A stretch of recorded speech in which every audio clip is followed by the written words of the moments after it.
सुरुको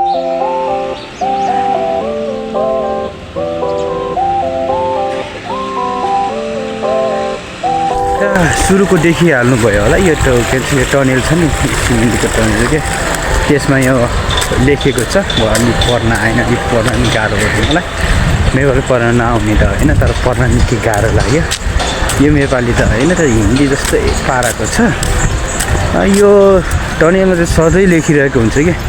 म यहाँबाट सधैँ आउने जाने गर्छु यो बाटो हिँड्छु म सधैँ होइन हिँड्ने बानी छ मेरो हिँड्नु मनपर्छ मलाई गाडीमा भन्दा नि त्यही भएर यो बाटो सर्टकट बाटो छ त्यही सर्टकट बाटो हिँडिरहन्छु यहाँ जहिले पनि देख्छु कि म त्योमा टनेलमा जहिले लेखेको हुन्छ चकले लेखेको हुन्छ आजको सन्डे हो सन्डे भन्यो भने आज आइतबार हो फर्स्ट दिन आइतबारको दिनमा चाहिँ आज यो लेखेको छ भने चाहिँ भोलि सोमबार त्यो 6 दिनसम्म म यही बाटो हिँड्नुपर्छ त्यो 6 दिनसम्म कस्तो कस्तो लेख्दो रहेछ भन्ने यो भ्लगमा देखाउँछ आजको फर्स्ट भ्लगमा चाहिँ यो भयो फर्स्ट भ्लगमा चाहिँ देखिहाल्नु भयो के चाहिँ लेखेको छ अहिले म पढ्न बुझेन भने पनि अलिक पढ्न निकै अप्ठ्यारो र गाह्रो लाग्यो मलाई त्यही भएर मैले पढेर भिडियो क्लिप चाहिँ सुरुमै हालेको छु मैले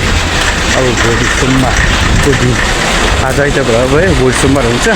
सोमबारको दिनमा चाहिँ के लेख्दो रहेछ हेरौँ त है अहिले चाहिँ म बाटो हिँडेर सुरु गरेर जाँदैछु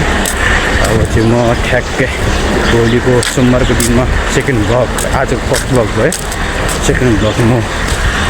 भ्लगमा चाहिँ देखाउँछु कि भोलि चाहिँ के लेख्दो रहेछ आज अर्को शब्द लेखेको छ भने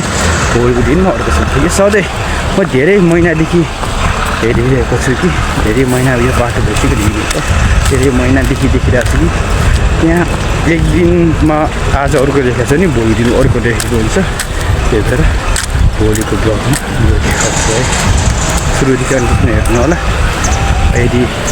हेर्नु मन लाग्छ भने चाहिँ हेरिदिनु होला अब भोलि 6 दिनसम्म चाहिँ कुन शब्द लेख्दो रहेछ मैले देखाउँछु है अहिले चाहिँ आजलाई टाटा बाई यो टुमोरो ब्लगमा मेरो लागि मेरो ब्लग आउँछ हेल्प गर्नु होला लाइक एन्ड सब्सक्राइब सेयर यो टुमोरो हो सेकेन्ड ब्लगमा